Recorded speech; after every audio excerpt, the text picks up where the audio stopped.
கண்ணியமிக்க அல்லாஹ்வின் நல்லடியார்களே, மேலும் பாருங்க, இந்த இந்திய தேசத்திலே எந்த அளவுக்கு அவர்கள் அவருடைய ஆட்சி அதிகாரத்திலே பாசிச சிந்தனை விதிக்கிறார்கள் என்றால் மிகப்பெரிய ஒரு ஆபத்து, மிகப்பெரிய ஒரு ஆபத்தான செயல். எந்த அளவுக்கு அவங்க செயல்படுறாங்கன்னா, இந்தியாவில் இருக்கக்கூடிய மக்கள் எல்லாம் அவர்கள் காந்தியவாதிகளாக இருக்கட்டும், அம்பேத்கர்வாதிகளாக இருக்கட்டும், அரசியல் அமைப்பு சட்டத்தை நம்பிக்கைக்குரியவராக இருக்கட்டும், அதே போல மதம் சார்பற்ற மக்களாக இருக்கட்டும், அதே போல முஸ்லிம் சமூகமாக இருக்கட்டும், தலித் மக்களாக இருக்கட்டும், அதே போல பட்டியலினத்தோர் மக்களாக இருக்கட்டும், பழங்குடியின மக்களாக இருக்கட்டும், அதே போல பிற்படுத்தப்பட்ட மக்களாக இருக்கட்டும், அது மட்டுமல்ல அன்பானவர்களே, ஆதிவாசிகளாக இருந்தாலும் சரி, சீக்கியர்களாக இருந்தாலும் சரி, இந்தியாவிலேயே 90% மக்கள் இந்த பாசிச அரசை எதிர்க்கிறார்கள்.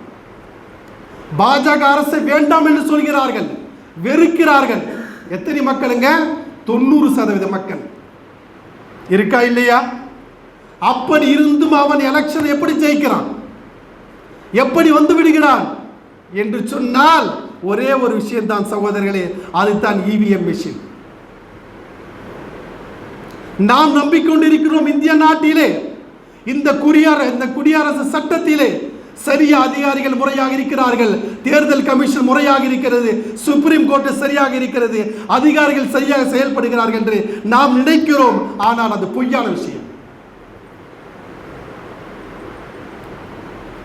மாநிலத்தில் எலெக்ஷன் நடந்தாலும் சரி, மத்தியில் எலெக்ஷன்ஸ் நடந்தாலும் சரி, மாநிலத்தில் உதாரணத்திற்காக 300 எம்எல்ஏக்கள் அவனுக்கு தேவை என்று சொன்னால் அந்த மிஷின் வருவதற்கு முன்னாலேயே அவன் செட் பண்ணி விடுகிறான், 200 எம்ஏக்களை தேர்ந்தெடுத்து விடுகிறான்.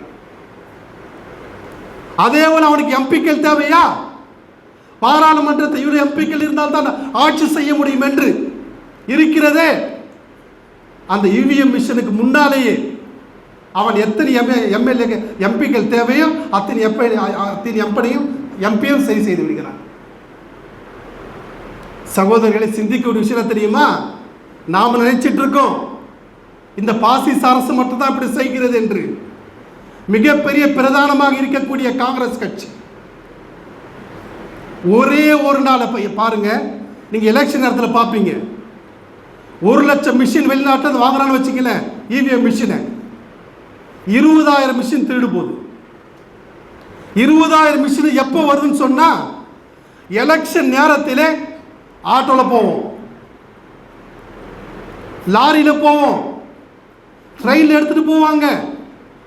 இப்படி எல்லாம் கொத்து கொத்தாக பிடித்து தேர்தல் கமிஷனை ஒப்படைத்தாலும் அவன் ஒரு நடவடிக்கையும் எடுப்பதில்லை. நம்ம நினைச்சிட்டு இருக்கோம், நேராக போனோம், ஓட்டு போட்டோம், இந்த கட்சிக்கு தான் ஓட்டு போனோம், நம்ம யார் நட்சமா அவனுக்கு ஓட்டு போட்டோம் என்று மகிழ்ச்சியாக வருகிறோம். ஆனால் சகோதரர்களே, அனைத்து ஓட்டையும் அவன் போட்டு விடுகிறான்.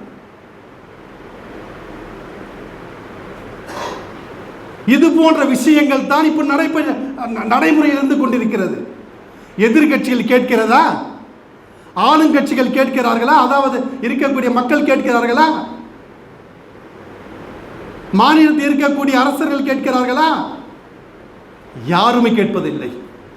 அவன் ஜெயிக்கிறானோ இல்லையா சகோதரர், சிந்தித்து பாருங்க. இவிஎம் மிஷின் கடைசியாக பட்டன் தட்டி இந்த பாசிச அரசை ஜெயித்து விட்டான் என்று சொல்வதற்கு 1 செகண்ட் கூட இருக்காது. உடனே வாழ்த்து தெரிவிக்கிறான், உடனே வாழ்த்து தெரிவிக்கிறான். 20,000 மிஷினை பிடிச்சமே, அதோடைய நிலை என்ன? சுப்ரீம் கோர்ட்ல போட்டோமே, அதோடைய பதில் என்ன? ஒன்றும் கிடையாது. ஐயவன் பேசுறானுங்க, என்ன பேசுறாங்க? இன்று குடியரசு தின விழா, மக்களுக்காக வேண்டிய சட்டத்தை நாங்கள் ஏற்றினோம், ஜனநாயகத்தை பற்றி அமல் செய்தோம் என்று பீத்துகிறார்கள் தவிர சட்டத்தின்படி அமல் செய்கிறாங்களா? சகோதரர், எந்த அளவுக்கு என்று சொன்னால் தேர்தல் கமிஷன் உடந்தை, சுப்ரீம் கோர்ட் உடந்தை, ராணுவம் அவனுக்கு உடந்தை, அங்க இருக்கக்கூடிய அதிகாரிகள், போலீஸ் எல்லாம் அவன் கையில் தான் இருக்கு. மேல் அதிகாரி இருந்து கீழ் அதிகாரிகளே அவன் கையில் தான் இருக்கிறது. ஏதாவது கேட்க முடிகிறதா? நாம் நினைத்து சில மக்கள் இருக்கிறாங்க, சில அரசியல்வாதிங்க, நாங்கள் சிறுபான்மை முஸ்லிம்களை பாதுகாப்போம், கிறிஸ்தவர்களை பாதுகாப்போம், தலித்களை பாதுகாப்போம் என்று அவன் சொல்கிறானே சகோதரர், எல்லாம் போலி, ஏமாற்று விஷயங்கள். என்ன செய்கிறான்? பாசிச அரசு, அதாவது பாஜக அரசாக இருந்தாலும் பாசிச அரசு இருக்கிறது, வெளிப்படையாக பேசுகிறான் முஸ்லிம்கள் எனக்கு எதிரி, அவனை அடிப்பேன் என்று.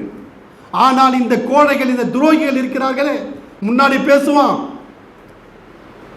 சிறுபான்மை மக்களை நாங்கள் பாதுகாப்போம், என்னுடைய பிணத்தின் மீது பிந்தித்துத்தான் சிறுபான்மை மக்களை அடிக்க வேண்டும் என்று நமக்கு பேசுவான் இல்லையா? இது கேட்டவுடன் நமக்கு காதல் இனிமையாக தேன் பாயும். ஆனால் அவன் செயல் எப்படி தெரியுமா? பேச்சு மட்டும் தான் இருக்குமே தவிர அவனுடைய செய்கை, அவனுடைய பாடி லாங்குவேஜ், அவனுடைய ஸ்டைல் எல்லாமே பாசிச அரசு எதை செயல்படுகிறதோ அதுக்கு உடனே ஆதரவு கொடுப்பான். நம்ம தான் நம்பிட்டு இருப்போம், பாஜக வந்துட்டா அது பண்ணுவான், இவன் வந்துட்டா இப்ப பண்ணுவான், இவன் மட்டும் என்ன பண்ணிட்டு இருக்கான்? சகோதரர்களை, முஸ்லீம்கள் எந்த அளவு குழம்பி இருக்கிறார்கள், எவ்வளவு கஷ்டத்தில் இருக்கிறாங்க, எவ்வளவு சிரமத்தில் இருக்கிறாங்க. ஒரு மக்கள் ஆதரவு தர்றாங்களா? நம்பி நம்பி வீணா போனோம், நம்பி காலத்தை கழிச்சிட்டு இருக்கோம். ஆனா பேசுறானுங்க, பீத்திக்கிறானுங்க. இன்று குடியரசு தின விழா, மக்களுக்கான அரசை நாங்கள் தேர்ந்தெடுத்து, மக்களுக்கான சட்டத்தை சரியாக தேர்ந்தெடுத்தோம் என்று. எவ்வளவு பெரிய அப்படமான பொய் பாருங்க, இருக்கா இல்லையா? இதுதான் சகோதரர்களே இன்று நடைபெற்றுக் கொண்டிருக்கிறது.